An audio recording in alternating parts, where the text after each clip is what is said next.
Hi everybody, welcome to the very first life coaching Q&A. I kind of debated whether or not to do this or not because life coaching is about actually talking to somebody and finding out what's going on inside of them and having a back and forth. But I figured I would do this and do this a little different because every life coach is different. Let me tell you first of all what life coaching is not. Okay, life coaching it's not psychiatry and it's not advice and it's not counseling.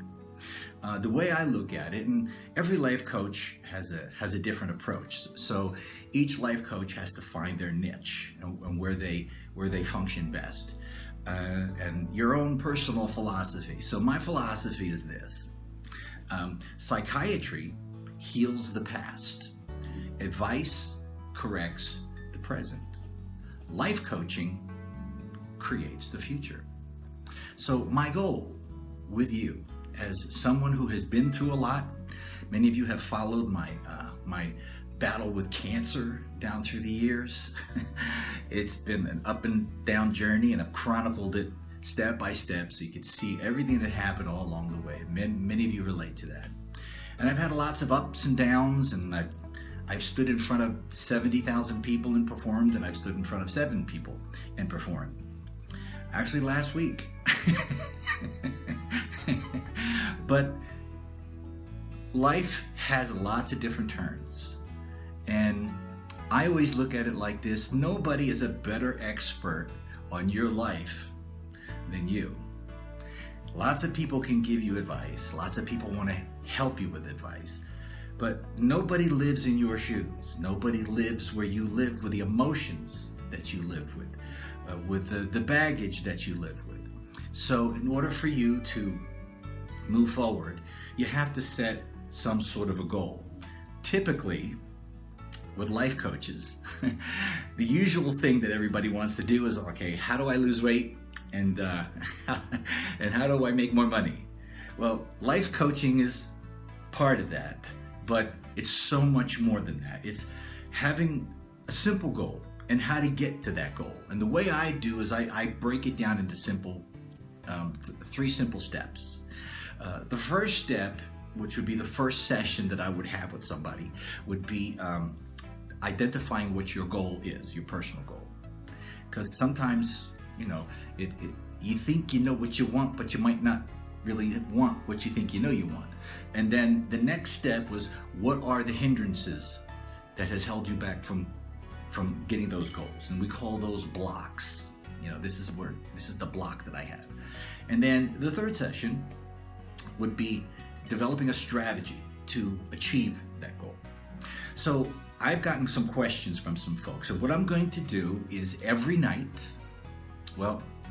Tuesday night. See, I'm already thinking ahead. Every Tuesday night, I'm going to approach 3 different questions, and from as different backgrounds and as different issues as is possible. Now, it's very difficult to life coach a question because you need the person, because you have to ask questions on why they feel this way, how they got there. So on some of these questions, I'm going to have to assume where this person's coming from, or help maybe even make something up so that, developing a goal will make more sense. But these are your questions. These are the questions that you sent me, right? And some of them are involved, and some of them are hard to answer. Some of them are not so hard to answer. But I think that we're going to make a lot of progress. And I've been through a lot, and I have a lot to share. And so let's go into the first question, okay? This is from you. And what I'm going to ask everybody to do is real simple. You got some friends out there that are going through some stuff. Tell them to like the page, so that every Tuesday night I might be talking about something that they are going through and be able to help them out. Okay. So let me deal with the first question. We'll deal with 3 questions, and let's see how it goes. All right. Drum roll. All right. From a guy named Tim. Tim says, I'm about to turn 50 and really need to get out of the rut that I have been in for seemingly my entire life. I would love for the second half of my adult life to be better than the first. Hey, wouldn't we all? I want to pursue my career goals and eventually buy a house, or better yet, build one. So just from looking at this, I can tell he would rather build a house. Tim has a personal idea of what he really wants for himself. The only way I can get that out of him is by talking to him. That's where, we'd have a session and I'd get on the phone with him and we'd actually go through it.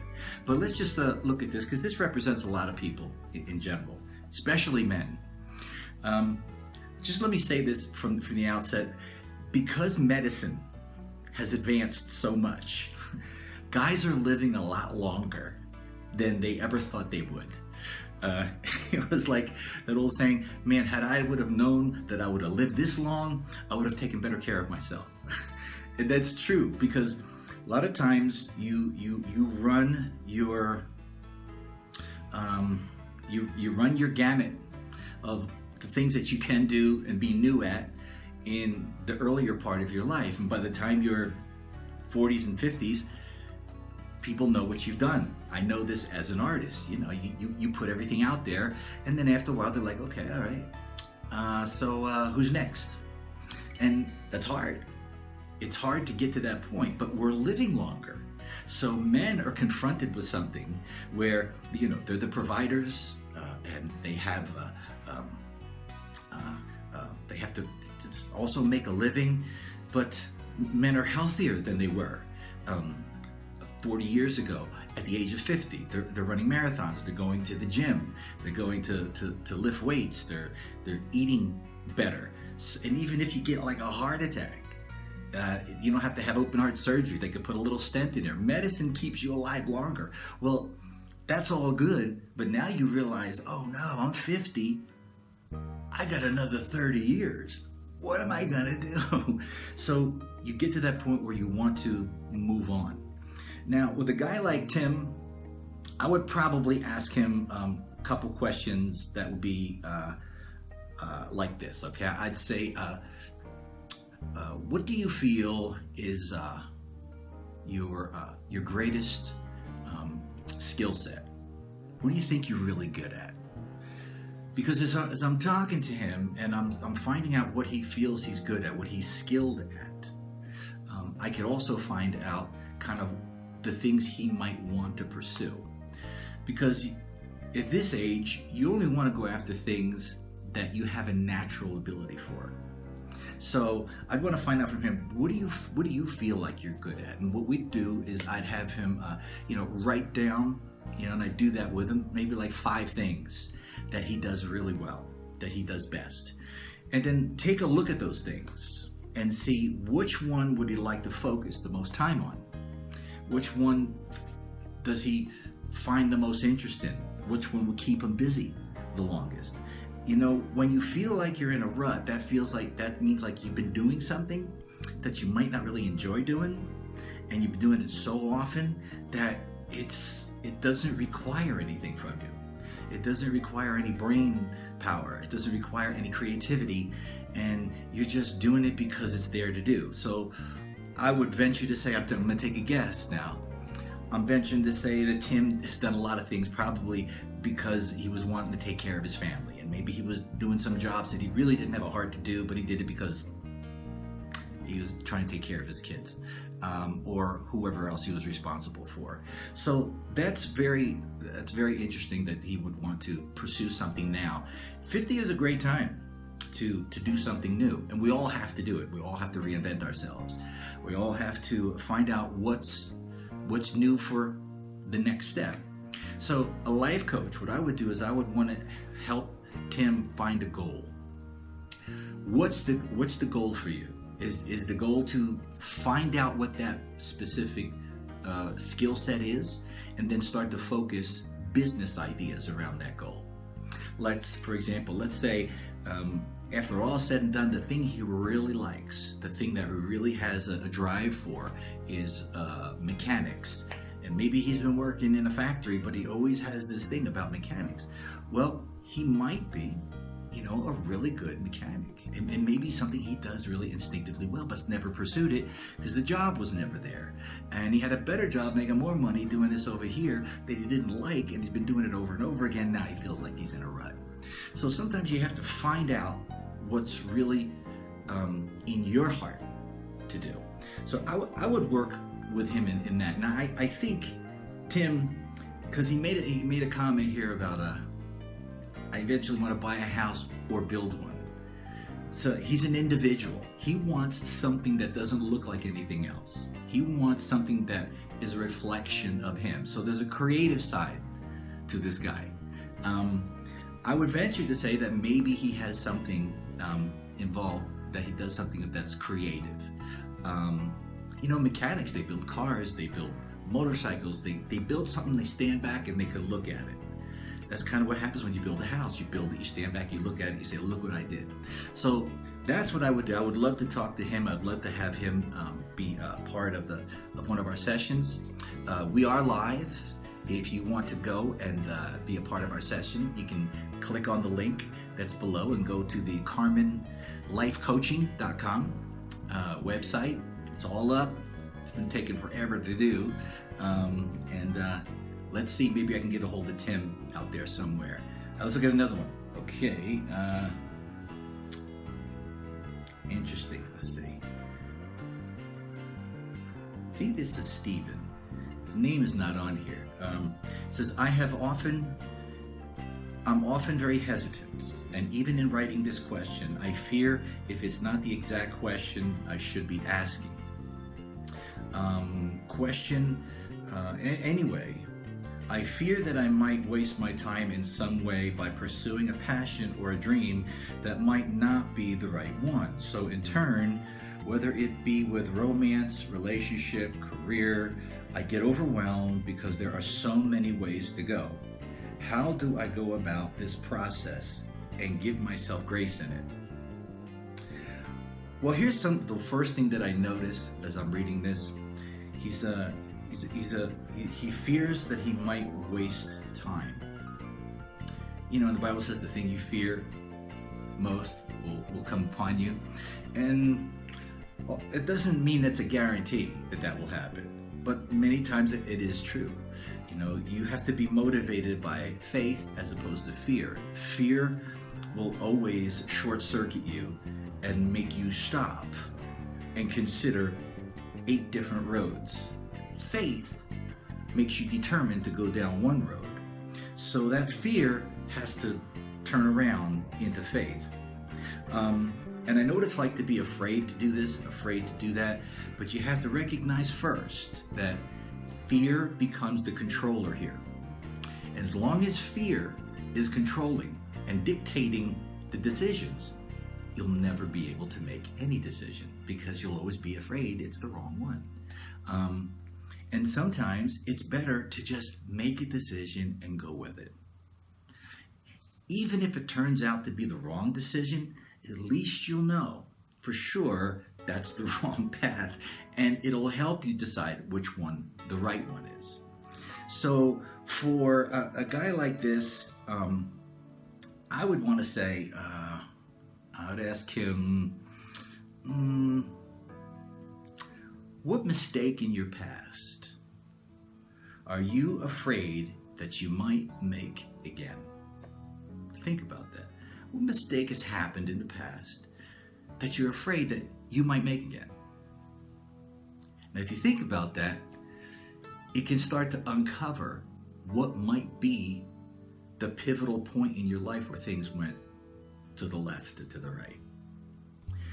This sounds to me like a person who is multi-talented because they have a lot of choices. Anybody that's got a lot of choices, they're usually naturally talented people, and they can do a lot of things, and they can do a lot of things well. And they can do a lot of things well enough that people would say, oh, you should be doing this, you should be doing that, you should be doing that. Why don't you do this? And it's confusing because you want people's approval on what you're doing. You want confirmation, probably a better word to say. But because you're talented you can get confirmation in a bunch of things. And then you're afraid to make a decision, and fear now takes over, and fear starts to tell you, do not move. Don't go anywhere. Well, fear guarantees that you're going to lose. It's a guarantee. Faith is a chance that you're going to win. Faith means you're going to go somewhere. So you have to make a decision which way you're going to go. So for this guy, what I would do, I would want to talk to him about what his, two things, what his gifts are and what his passions are. Because gifts and passions are two different things. Your gift, the Bible says, makes a way for you and brings you before great men. When the Bible says makes a way, that means it's an avenue for commerce, somewhere where you can make a living. It'll actually produce money for you. So your gift produces finance for you, which means your life can be channeled in that direction. Your passion doesn't necessarily make you any money. It could be like you have a passion for making railroad cars, you know, or you can have a passion for bird watching. You can have a passion for swimming. You can have a passion for hiking, but none of it makes you any money. It's just a passion. It's very real, but it's nowhere to take your life as far as a career. The thing that you make commerce at is going to be where you're going to find your gift. So I'd need to talk to him, and I would need to go through a series of things and find out where is your gift. And let's focus in on that gift. And let's focus in on how to enhance that gift so it becomes something other people want more. You already have it. It's already there. You're already programmed for it. It's not like you have to go create it.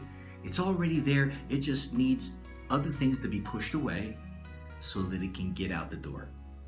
That's all. One more question. Okay. Oi, this is something I know something about. How do I reconcile with my sister after a difficult childhood? Oh man, now this is like an Italian thing. All right, hold on. Our dad died in a car accident when I was 10 and she was 17. Now my father died when I was older, but almost the same age difference in sisters. I have an older sister, 8 years old, 10 years older than me. This one is 17 years. And trust me, between 10 and 17, it's a lifetime apart. 17-year-olds don't hang out with 10-year-olds. You don't do stuff with them. You know, you don't have a lot of fun. They're off doing their own thing. Remember when you were 17, you want to hang out with your 10-year-old sister? Ain't gonna happen. Forget it. You're gonna do everything you can to avoid them. You'll babysit them, but then tell them to go up in a room and stay there. So I get this one. Okay, says she was very close to my father. Well, my sister was very close to my father too. Her world collapsed, mine as far as she could. Her world collapsed, mine as far as she could see didn't. Okay, whatever it was, it's not good. Resulting in her taking her anger and bitterness out on me. Oh my God. Did I write this?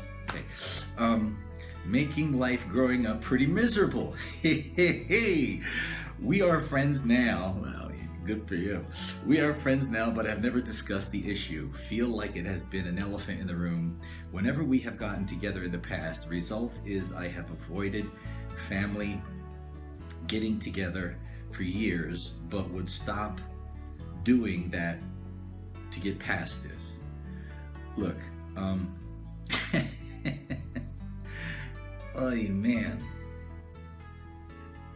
This I understand a little bit about personally, and I'm trying not to get too personal, but whenever a father dies in a family, it has a tendency to scatter the family. The father is that linchpin. And I don't know if you noticed or not, but father passes away, and one or two of the kids just sort of go off the rails. They all of a sudden their personality completely alters, and the way they look at their siblings can change dramatically. When my father passed away, I had a whole different relationship with him than my brother did, than my sister did, and it affected them completely different than it affected me. So sometimes when a sibling doesn't see that you are as affected as they are in the same way, it might seem like you don't care. And it's just that you have a different personality, you have a different perspective on that. And that person needs to share that with somebody, but they're not finding it in you. They think they should find it in you. And that should create a problem. I would probably want ask this person, like, when would you like to see this goal happen? What type of time frame do you have? How much time do you give this? Because you kind of have to ask yourself this question too, and it's a hard question, but it's a real question. If you were reconciled to this person, is it going to be like it was? Are you reconciling? Are you going to reconcile to something? Because sometimes people's lives can change so much, and the person changes so much, and you are such a different person that even if you're reconciled, you still don't get along because you're just such vastly different people. You're going through all of this reconciliation process and trying to rehook, and at the core of it, you really don't like each other. There's not the type of person you'd hang out with or talk with or go see a movie with or discuss things with. You might not have that with them at all. You might have totally different, moral standards. And you have to consider that too. So that reconciliation has to be from something you want to return to. If you don't have something you specifically want to return to, that's going to be hard to find a place of reconciliation. But here's what you can do. I was counseling somebody or life coaching somebody who was from China, and their brother lived in China. They were over here, and they were trying to make connection with their brother's family of divorce, that type of thing, and didn't know how to do it. And sometimes what you need to do is find out something that person really likes. Find out something that person does. And if you can find a way to compliment them on it, that's a really good first step. Like, most people have Facebook. Most people have something that they've done, or they have, even if it's just their child, and it's nothing that they specifically made with their hands, but this is a part of them. They have their character and their reflection in them. Maybe making a comment that's positive about their child, or you admire what they do, because you're gonna like the people who love the things you love. You're gonna be gravitated towards the people who gravitate towards them that have an affection towards the things you have an affection for, and so you have a shared experience. So find something that they love. Find something that they've done. In this case, these people, the brother and sister that were China in America, this guy was a landscaper, and he would post his pictures of his latest jobs online. So I said, just go in there and make comments under the landscape jobs. Say, oh, this is beautiful, this looks great, or I would have never thought of that, or where did you get this type of wood from, or what gave you the idea have these branches hang down this way as opposed to that way. I mean, let them know that you're observing something that means something to them, and that should get you, some sort of a favorable response. Even if it's just a like is more than what you had before. It's a step in the right direction. But like I say, you have to give it realistic expectations. What is it that you want out of this? If you want a total reconciliation to the way it was before, then we're going to have to talk through it, because there's a lot of different questions that I have to ask you, because I don't know enough about all the other stuff that separated you guys. So that is your the three questions for this Tuesday. Every Tuesday I'm going to be posting here and taking your questions that you put down and trying to find some life coach answers for them. But ultimately, here's the thing, is life coaching is about you and I getting on the phone together and talking. and I have to listen to what is in your heart. I have to hear where the different hurts are and the wounds are and the different things that are hindering you from moving forward. Because that's what's going to make all the difference, is finding out specifically custom to you how to resolve this issue. Because there might be some things that somebody can tell you to do, but they just, it sounds good, but it just doesn't work for you. You know, there's lots of other issues, but for right now, this will be our first life coach seminar. If you want to be a part of the life coaching, me doing sessions with you, you can click on the link below, go to the site, read up a little bit more about it, and if you do decide to join at there's 3 different levels to join at, then we'll set up a time and appointment, and I would love to talk to you. I've been through a lot, I've come through a lot, and I feel like I have a lot to share, and hopefully this will be another way for the ministry to continue. So God bless you. This was the first Life Coach session. Be back next Tuesday. Bye-bye.